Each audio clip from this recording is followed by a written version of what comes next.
Tara Muncie sits in an empty library on the former campus of WVU Tech in Montgomery, West Virginia. Muncie is thinking about the community she's lost over the years. I didn't get to see my nieces and nephews grow up because there were no job opportunities here. I miss the community. I miss having family around me. There are about 14 people here, all sharing memories and stories of Montgomery and its neighboring city, Smithers. They talk about restaurants they used to enjoy and friends and relatives who have long since moved away.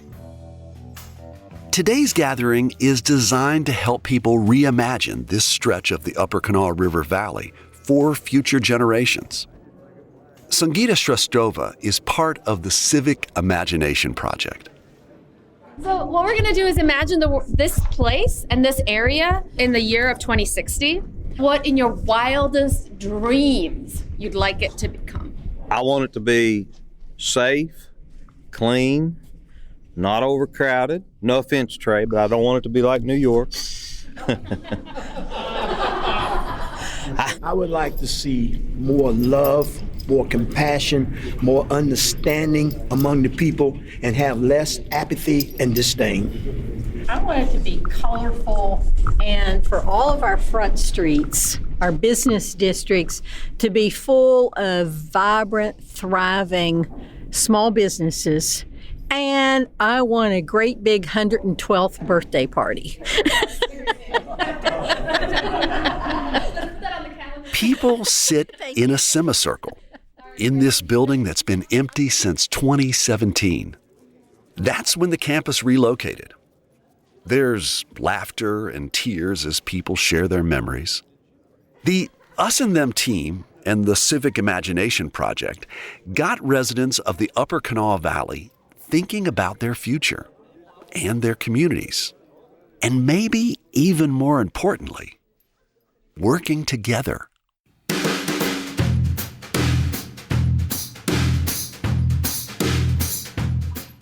From West Virginia Public Broadcasting and PRX, this is Us and Them, the show that tells stories about the things that divide us, and today, the things that can bring us together. I'm Trey Kay. I met the creators of the Civic Imagination Project years ago. Their core team is based at the University of Southern California, and we bonded over our desire to bring together the us's and them's from all across the country. They use the concept of civic imagination to imagine alternatives to current cultural, social, and economic situations. They believe you can't create a better world if you can't imagine what it actually looks like. Sangeeta Shrestova led our workshop. She's the director of programs and research at the Annenberg School for Communication and Journalism. Our invited guests gathered earlier this fall on the former campus of WVU Tech. Both Montgomery and Smithers, just across the river, have been hit by an economic tsunami. The WVU Tech campus relocated to Beckley after years of job losses from the coal and petrochemical industries. Buildings up and down Route 60 are skeletons of what they used to be. At our Civic Imagination workshop were people from all across the social and political spectrum. Some who grew up in the area and others who decided to call it home later in life. Both mayors were there, Greg Ingram from Montgomery and Ann Cavalier from Smithers. Shrestova says the first step in the civic imagination process is to look at the past. It may or may not be what you're expecting, so please trust me. Trust me to take you on this journey. The only thing that I ask in terms of luggage that you take with you is that you take your willingness to listen to each other. We are going to be sharing stories. Some people are going to be sharing personal stories. We're going to share our memory objects because I want to introduce all of us. Each person brings something that reminds them of a place in West Virginia. There are photographs and other artifacts. A few people have jewelry that's been passed down for generations. And others talk about things too large to transport. I also could not physically bring my memory object because it's the train tracks. It ran by my house, my grandparents' house. You got used to that clickety-clack. It would rock you to sleep at night. That's Tara Muncie again. My grandfather, my granddad, Nutter, he worked at DuPont, so trains going in and out of there all the time. And my pawpaw, Harvey, he was a coal miner.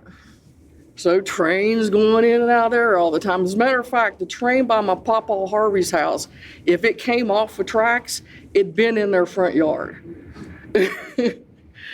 So it was community for me because those tracks brought us together in a way. Tara's partner, Angela Atkins, also describes her memory object, her front porch. There were about 12 rocking chairs, and that's where everybody was. And that's where I learned the jock tales, the fish stories, and the histories of my Scottish side, my Native American side, of my German aunts and uncles. But I think my biggest memory and the thing that shaped me were those people on my front porch. And the rich history I learned and the love I learned. What West Virginia is to me is acceptance and taking care of each other and building a community. Several people at our workshop aren't from Montgomery or Smithers originally, but now they call it home. My name is Jerome Hairston. I'm from Beckley, West Virginia, and I affectionately call myself an immigrant because I know no one in Montgomery except for the people I've met since 1971. I came here in 1971 as a 17-year-old, and mainly I came because I didn't want to go to war. I was too young at the time, so I came to Tech. That is a brick, and this brick came from high-rise dormitory. It's a memory to me because this was my first home away from home. I knew nothing about the world, but I learned a whole lot there at West Virginia Tech. This is very precious to me. And a lot of people in this city have a lot of sad stories about Montgomery because it changed so much. Community went away, the college went away. I don't have that same memory that way. My memory is this was my home. And I used to come across that bridge and I could always see the second rows of windows down the ninth floor, left side window, those are my two rooms where I lived. I miss that. I cherish that. Not everyone here lives in Smithers or Montgomery. A young man named Sky Dexter lives about 45 minutes away, but he still has a deep connection to this area. My memory object for today is all around us. In high school, I participated in a program called the Upward Bound program. This is about 12 years ago for me. Every summer I would come and I would live at West Virginia Tech, and I would do that with kids from Fayette County, Nicholas County, Clay County, and Raleigh. And we would take classes, we would have sporting events. We had our very own Olympics that we would compete with other universities, Upward Bound programs every single year. This was this all-encompassing thing, like this really intense 6 weeks where we would meet new people. It was, for me, the first time that I had ever sat in a room full of diversity. Like, the minute that I got to this campus was the minute that I realized how small my world actually was. And it instilled so much maturity and so much respect for other people that I never knew that I was missing before that. Some of the best mentors that I've ever had came from right in this area. Another memory object has a connection to the building we're in. Mayor Greg Ingram explains. I want to make a distinction here. This is a West Virginia Tech band uniform, not West Virginia University.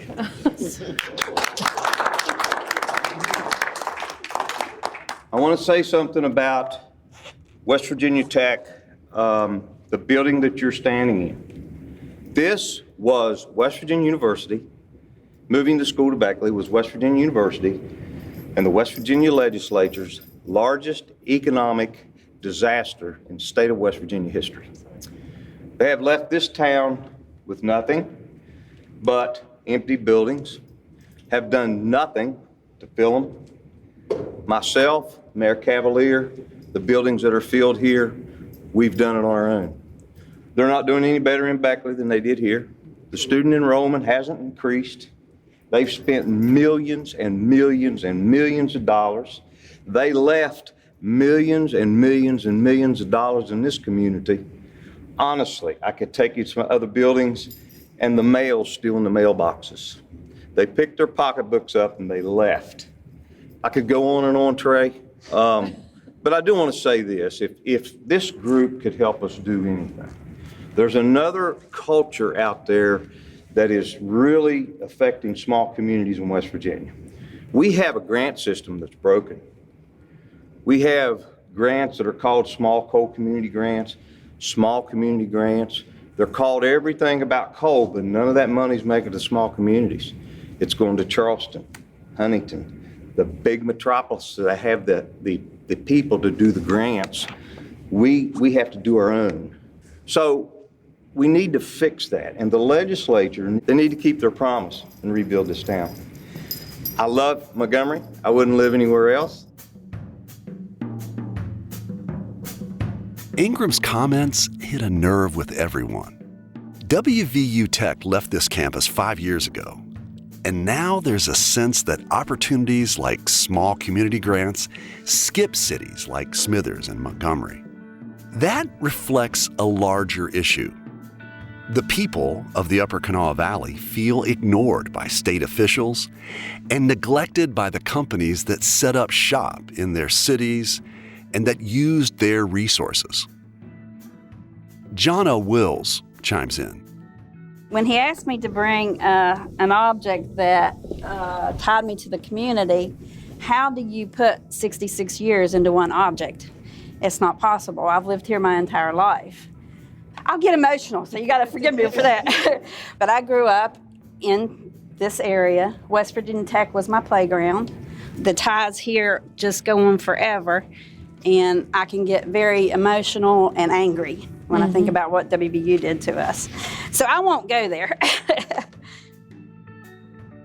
There is a lot of sadness and anger over what has been lost. But it's very clear there's a lot of love for this community and a desire to make the Upper Kanawha Valley a thriving place again. I've lived in Illinois. I've spent a tremendous amount of time in western Kentucky, Clay County, Elkview, all over the area. I like Montgomery better than any place I've ever lived. I feel at home here.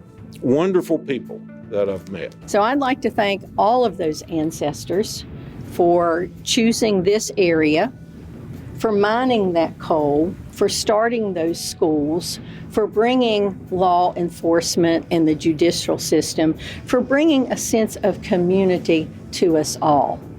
I'm so happy that Montgomery and Smithers worked together to build this future, and every person I see in this room I know is playing a part in rebuilding that future. People in these little small communities bonded together, and they took care of your kids could go out and walk the street. If one of them got in trouble, well, Mom knew before you came back home. Now we have hopes, of course, and there are those that have more hope than others, but I think we're going to make it.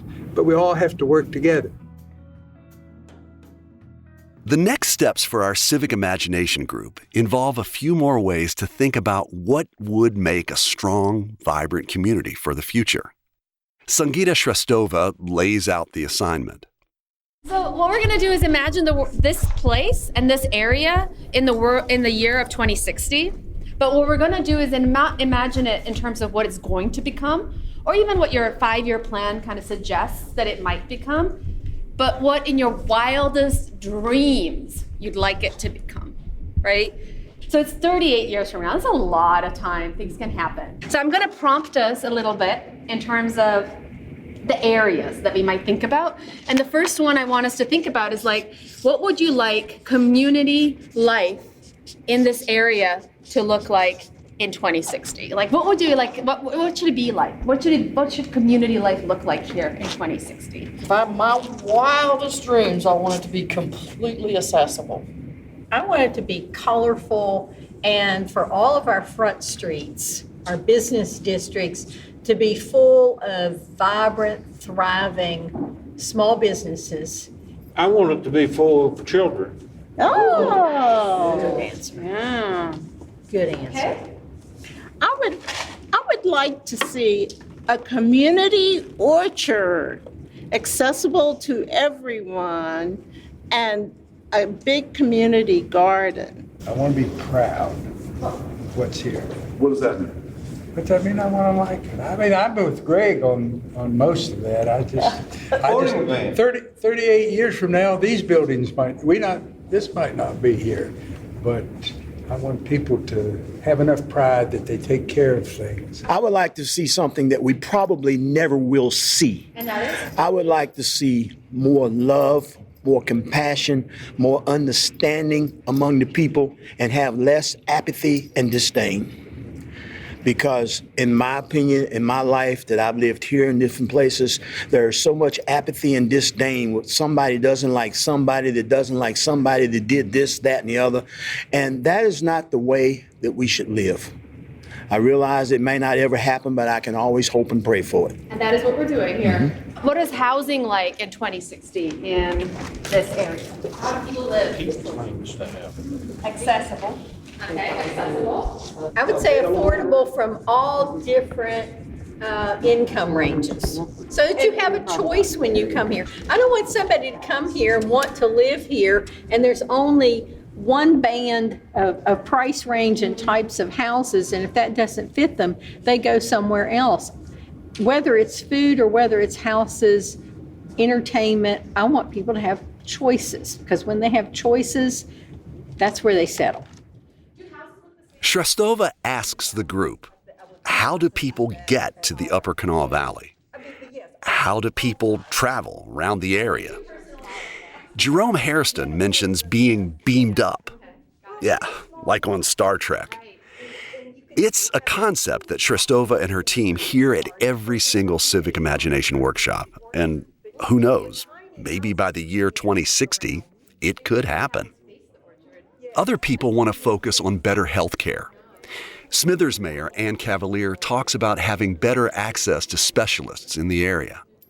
I don't want to run to Charleston or anywhere else every time I need a physician. I want that health care here in the area. I understand that a specialist has to have a certain population in order to support that. But why could there not be specialists that come here periodically, once a week, once a month, so that we have a range of specialties right here in our community? We don't have to go outside for the best medical care.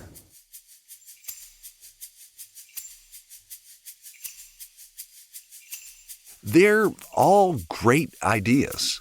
Any thriving community will need to provide safety with affordable housing and access to quality health care.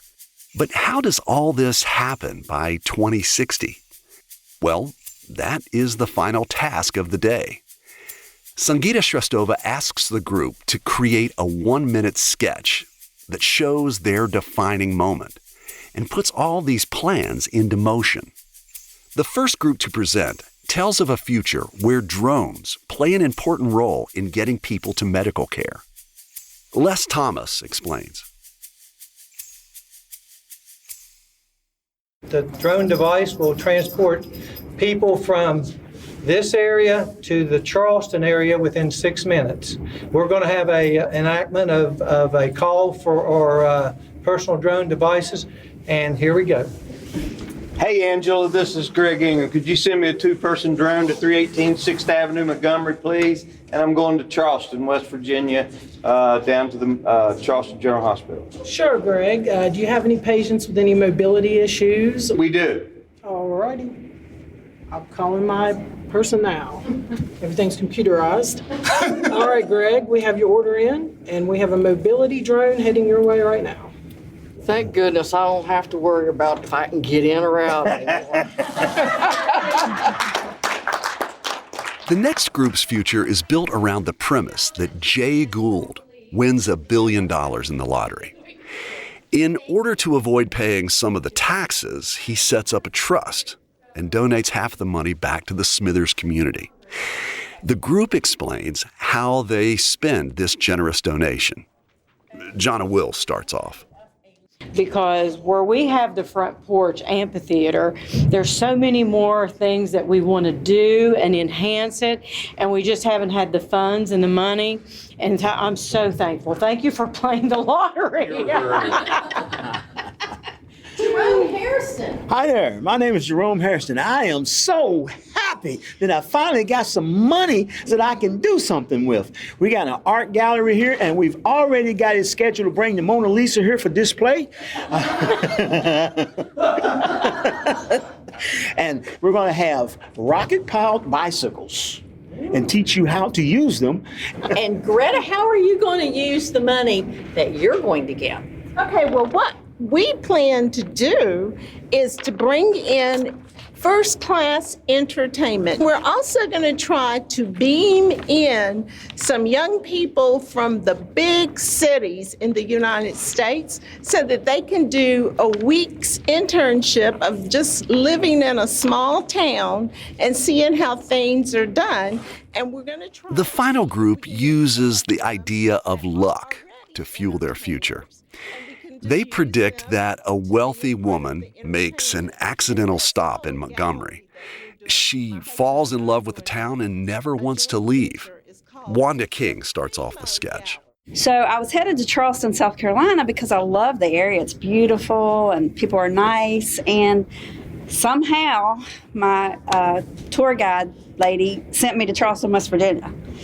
So the only way to get back out of here was by Route 60 or 61. And I'm traveling down 61, and lo and behold, I see this beautiful area with mountains and a river, and there's this building over there. And people in Montgomery were really working really hard to build it up. And I ran into Mr. Kennedy, who is a businessman in the area, and he just explained to us how much we desperately needed the money here to build the building and the green space so that people would have something to do. And I'm happy that you're here, even though you got here by mistake. But this is the land of opportunity. I know when my dad came in 1929, there was a sign at the Montgomery Bridge that said, "The Bridge to Opportunity." It still exists. This is a place for opportunity. We need your zillions, but we also need the trust fund. Yeah, that's how I got here. I saw that sign and I thought, man, my daddy will be proud of me if I spend that money here. All right, well, thank you all. First of all, thank you all for going there. I'm very grateful to have had the opportunity to listen to all of you today. As I said before, I was so moved by the memory objects because I just felt, it's my first time here, but I really felt the space and the history. So thank you. I know that life is hard. I know that the constraints are real, and yet somebody said we need to hope. And so this is really about invigorating hope and hopefully giving you a sense of energy. So it's about that. And third, it's about recognizing work that is already being done in the community and the work that you're all doing and how it is actually in some small way contributing to the future of this place already. Before the workshop wraps up, I share a few thoughts with the group. One of the things, for those of you who've heard our show, we start off by saying, you're listening to us and them. We tell the stories about the things that divide Americans. I was having a talk with Greta right as lunch was going on. And I said, at some point, I said to her, a lot of people, when they hear our show, or they say, "Oh, Trey, you do that show, Us Versus Them." That's not the name of our show. The name of our show is Us and Them. There's an ampersand. And this is an important part. Some people have told me maybe my show shouldn't be called Us and Them because it conjures up division. Maybe the show should just be called Us. Maybe if we get to that place, maybe that's the thing that Jerome is talking about. Maybe that's a lofty dream. Maybe, I don't know. But for now, it's Us and Them. And I feel like what I saw today and what I experienced today was a group of people who were basically including the ampersand and trying to bridge to a solution. And for that, I'm eternally grateful. Thank you very much.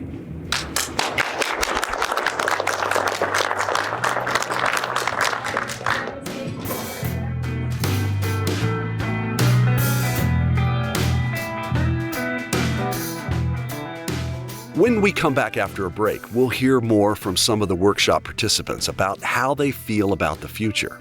Did the project get them thinking about what's to come? Are they hopeful? Or is it just wishful thinking? Luck is not going to pull us out of this. We need to just roll up our sleeves and work. You know, maybe an angel will come by that'll help with that, but it can't just rely on luck. I have to agree with Tara. We can't wait for something to drop into our laps. We have to just do it. I'm Trey Kay, and you're listening to Us and Them. Our show is supported in part by the West Virginia Humanities Council, the Greater Kanawha Valley Foundation, the CRC Foundation, and the Daywood Foundation.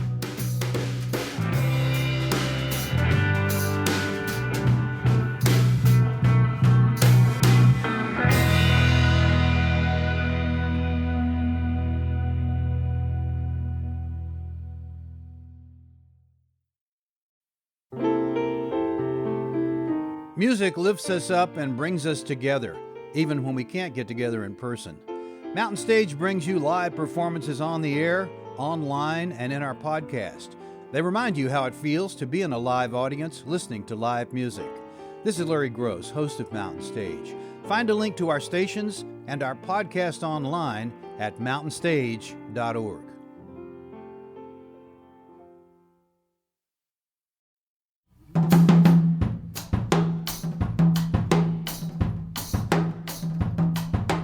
Hey, I'm Trey Kay, and you're listening to Us and Them from PRX and West Virginia Public Broadcasting.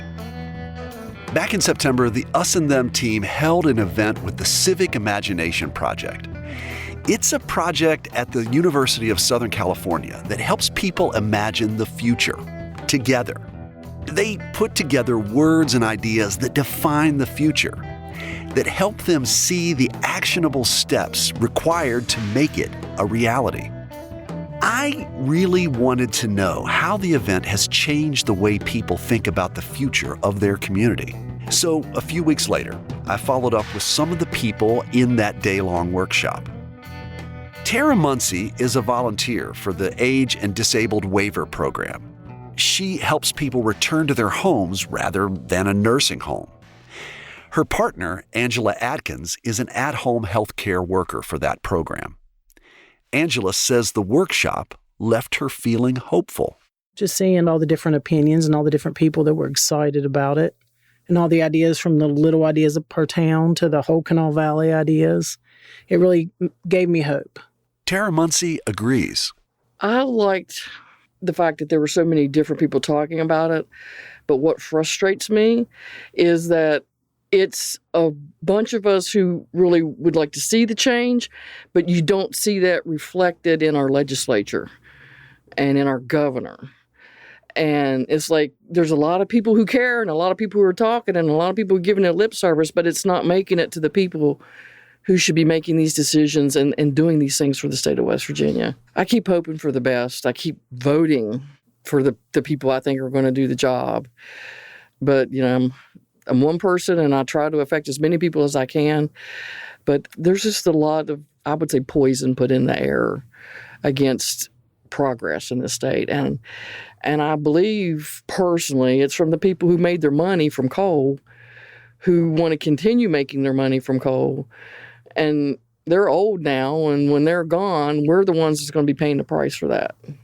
It's going to take the election, like Tara said, but also the little things are going to take just people saying, you know what, we're not going to wait for everything else. We're just going to do this. Like the things that we're talking about in Smithers, about the little plazas and getting the music and things. You don't need the government to do that and bring in tourism. You just got to get a group of people that goes, you know what, we're not going to wait on anybody else. Let's do this. Do you have connections? Do you have this? Do you have that? Let's do this. And I think that's what West Virginia's been like for a really long time. Another person at the workshop says she's looking ahead with new enthusiasm. Greta Hairston grew up in Montgomery. She writes grants for the community and says the event was different from previous meetings she's attended. It made me feel just a little more positive, just a little bit, because we are still talking, all of us are still communicating. I think the event made all of us come together and talk and think more. I felt a little positive because we all still want to connect and think together. Greta's husband, Jerome, feels differently. I moved here after retirement in 2013. And since 2013, there has always been someone coming in with a meeting or someone to get together so that we can discuss the future of Montgomery and its development. And yes, in every meeting, there's always been someone with another something that they thought might help. But that's been 9 years ago. And it seems like every time I go to a meeting, it's the same thing as what it was before. And I haven't seen anything really happen because of that. The Hairstons say right now there's a lot of apathy and complacency. They say it comes from the fact that people just don't feel heard or welcome at things like council meetings. I see hopelessness. I see distrust. I see anger. And just a general not liking of people, especially if they don't look like you don't go to church with them, you don't do the same things that they do. You just become like a stranger in paradise. That's how I feel sometimes, because it's not really many people around here that I can associate with that understand me or want to deal with me, or I want to understand them, because our morals and values are so different. I don't go to many city council meetings simply because of my schedule.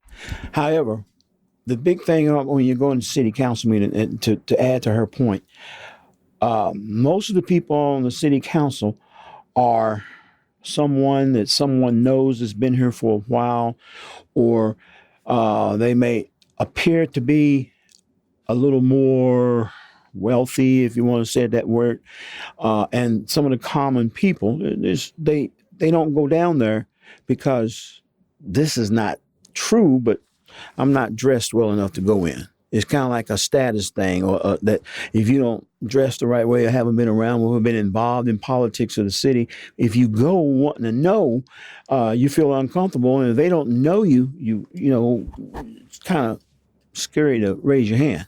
Now, I went through that the first couple of years I was here, of just, who are you? Why are you here? Come on, that's not the question you should ask a person when they walk in. That makes me wonder how welcoming the area is for members of the LGBTQ community. Angela Atkins and her partner Tara Muncie offer their perspectives. I know that there are people in my community that I grew up with that don't like the fact that I'm gay, but they would never harm me. I used to go to a church up here, Judson Baptist. It's a really good church. I know that they don't want me sitting in the church, but I also know that not one of those people would ever harm me because they love me and I love them. I feel safe for the most part. You might get a dirty look. I've had people say stuff to me because I did grow up kind of more in the country. When I was in high school, they would say offensive things. And still, if I go down there to visit, they'll make some jokes that are very off color. I mean, I have had some confrontations that were very unsafe, but it is the exception, not the rule. As a Smithers City employee, Sky Dexter says his job as the Rural Health Improvement Coordinator puts him in front of community groups. As a transgender man, he says he's welcome and included. I try not to think about it too hard before professional events. I try to assume that everybody is coming to have this event with their community. Despite differences, the expectation that I hold for myself is that I give them respect and listen to them and don't make anything personal like that, a concern for that day, for that time. I believe really firmly that community work is something that people just have to bite that bullet with sometimes. We have to look past those types of differences for the sake of everybody actually being heard. Whatever your race or sexual orientation or gender identity or your religious preference is, that doesn't indicate whether or not your opinion is going to be valid or important. Your opinion is going to be valid and important because you're a community member. Dexter spends a lot of time thinking about ways to get people engaged in the community. People need to know that there's opportunities for civic engagement. They need to know, when the city council meetings are. They need to know when we're holding events. They need to be able to also physically get to these events. They need to be able to have access to, work that'll allow them to also participate in these events. They need to have access to the educational tools that they need to be able to understand some of the material as well.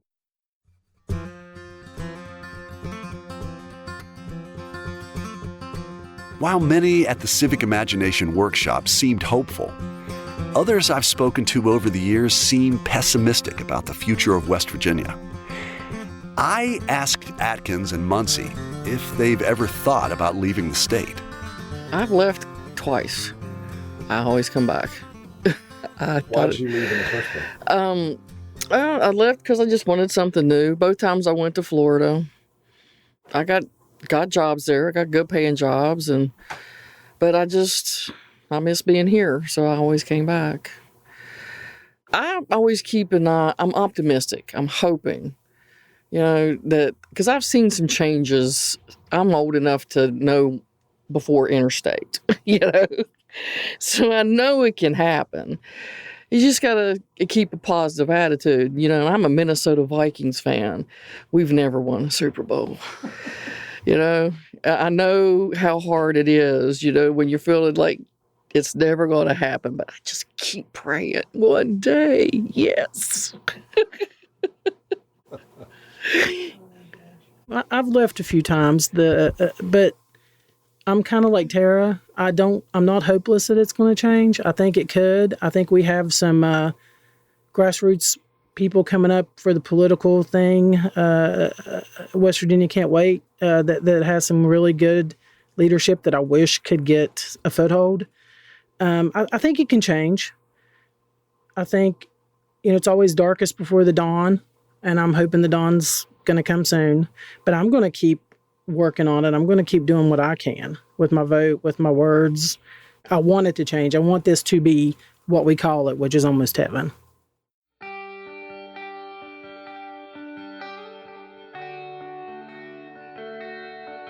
There certainly is a beauty to this part of West Virginia. As I've spent time in the Upper Kanawha Valley, it always occurs to me that the region can use its natural resources to bring in tourism. Sky Dexter says other cities in the valley are doing just that. I think that it'll be a part of it, and I think that it'll be necessary. And I think it's also saying that is kind of the no-brainer thing, right? I mean, that surrounding area, and especially up in Fayetteville and throughout, Cotton Hill and those places leading up to here, that's the big market right now. It seems to be successful in a place like Fayetteville. One of the things that has put that on the map is that it's the way station for whitewater rafting and all the things that go along with that for, two world-class whitewater rafting rivers, the New River and the Gauley River. So in many ways, that activity and then subsequent activity, hiking and zip lining and all kinds of other things that you can do, and camping and all kinds of outdoor activity, is something that has breathed life into that area. And you're suggesting that the same could happen here in the Upper Kanawha Valley and places like Montgomery and Smithers. I just don't see why not. There's river access here too already. I mean, there's, and people know, the people who live in these communities know what the fun things are to do. West Virginia is that state. We have outdoor things to do, and it's just a matter of sharing the secrets and telling people why they should want to come and live here, and letting them know that it's affordable, and letting them know that they can have access to everything that they need. Maybe there's room for them to start a business somewhere here too.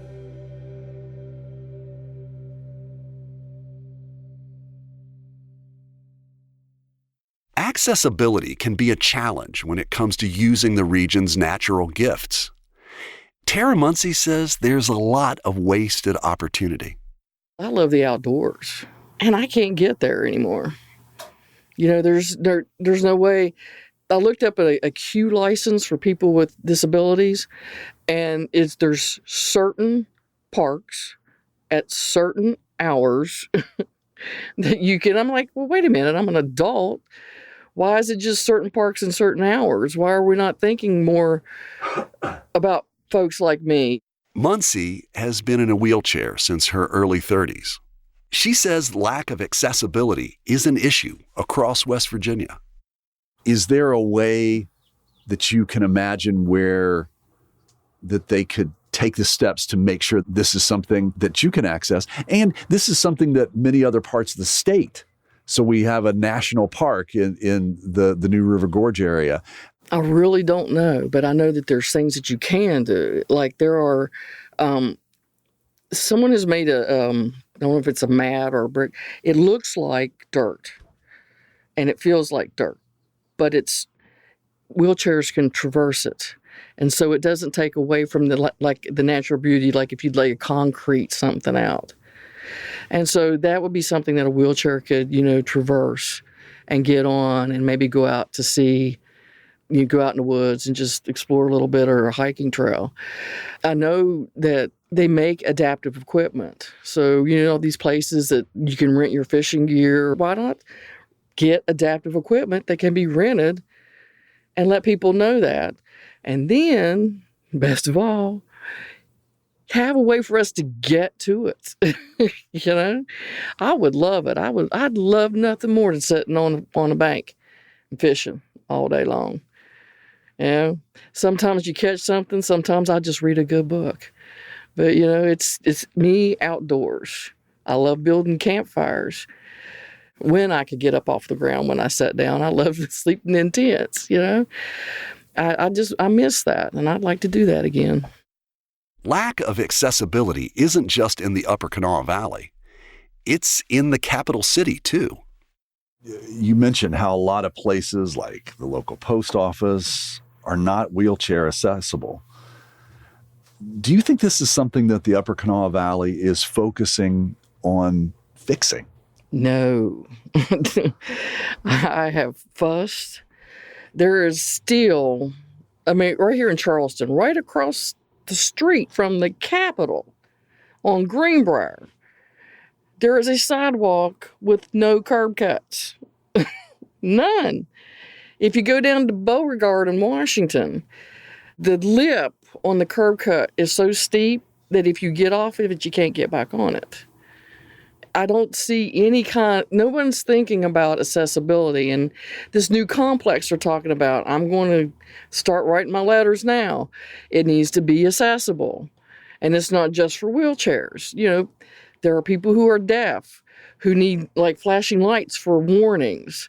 There are people who are blind who need braille on the wall so they know where they're at.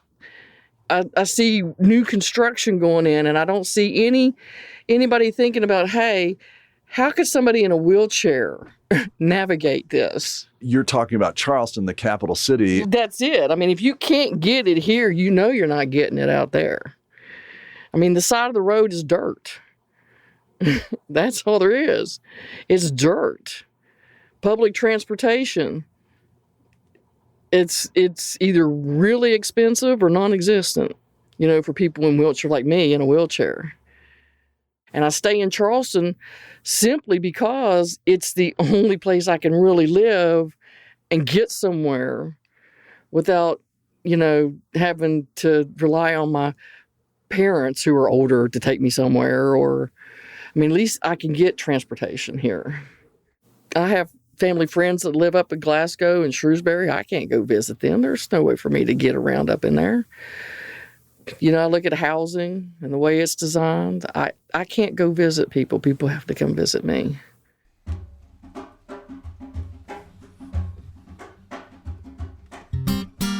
Something I noticed during the Civic Imagination workshop was that 2 of the 3 final presentations revolved around an act of luck to save Montgomery and Smithers.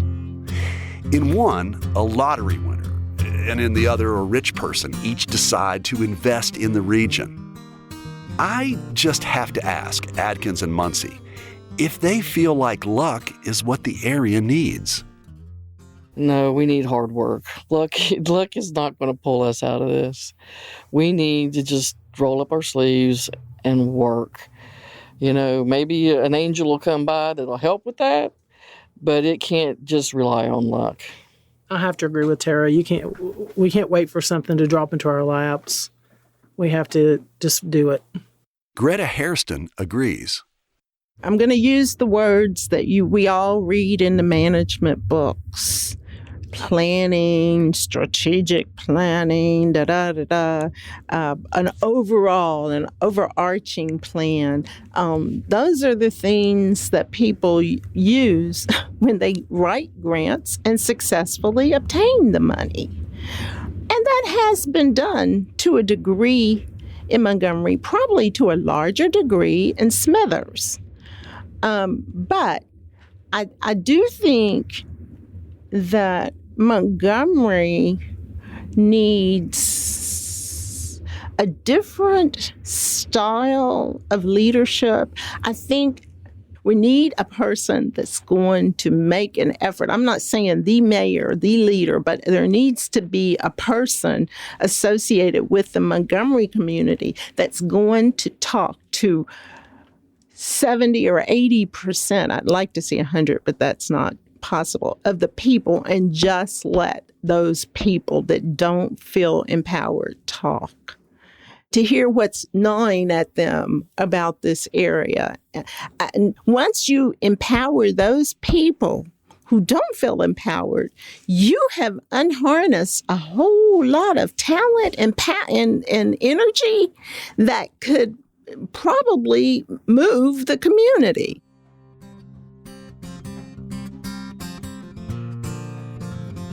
The point of bringing everyone together for a day was not to solve the community's problems. The Civic Imagination Project is about bringing people together to work and dream of a better future, despite their differences. By listening, learning from each other, and being open to each other's experiences, to build a better future for everyone in the Upper Kanawha Valley.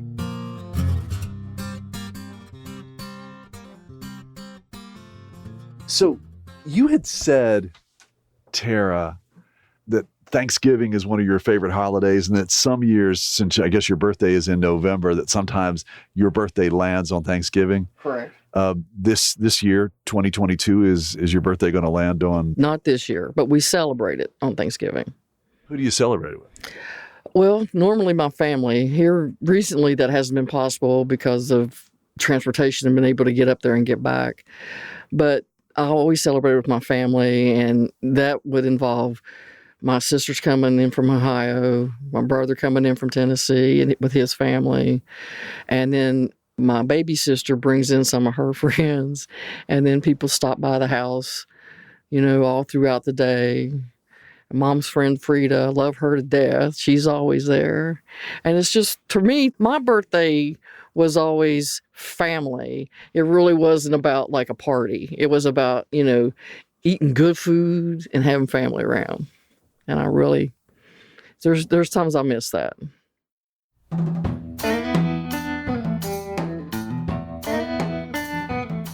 After talking with everyone, one thing is clear. People say things will change because they have to. It was really interesting to watch people start to talk about that change. That can give them some control over it. Being active in the community gives people the ability to impact the future. Remembering the past and learning from it is an important part of this story, but it's also important to reimagine the way we think about the future. What's possible if we all put our minds to it? How can we find ways to keep younger people in the area? How do we rebuild and repurpose abandoned buildings and bring businesses back to the Upper Kanawha Valley? Asking those questions is a start. Having the energy and focus to keep on talking is also essential. Anything is possible if you can just imagine it.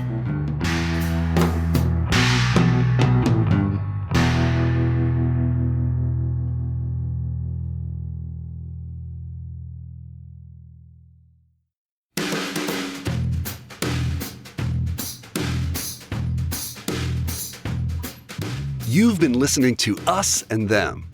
Our team for this episode is me, Trey Kay, Samantha Gatzik, and Kate Smith. Special thanks to the folks from the Civic Imagination Project, whose core team is at the Annenberg School for Communication and Journalism at the University of Southern California. Henry Jenkins, Sangeeta Shrestova, Sam Ford, and Ashley Ford. Special thanks to Mayor Greg Ingram, Mayor Ann Cavalier, Julie Blackwood, Beach Vickers, and everyone who participated in the workshop and made this day possible. Amy Eddings helped us with additional audio recording. Michael Lipton, Tristan Lozow, and Ahmad Solomon wrote and performed the Us and Them show music. Mark Lerner designed our logo. The marvelous people at PRX and West Virginia Public Broadcasting make Us and Them possible. So do grants from the Corporation for Public Broadcasting, the West Virginia Humanities Council, the Greater Kanawha Valley Foundation, the CRC Foundation, and the Daywood Foundation. Us and Them was originally developed with assistance from the Mentorship Program at AIR, the Association of Independents in Radio. We'll see you next time on Us and Them.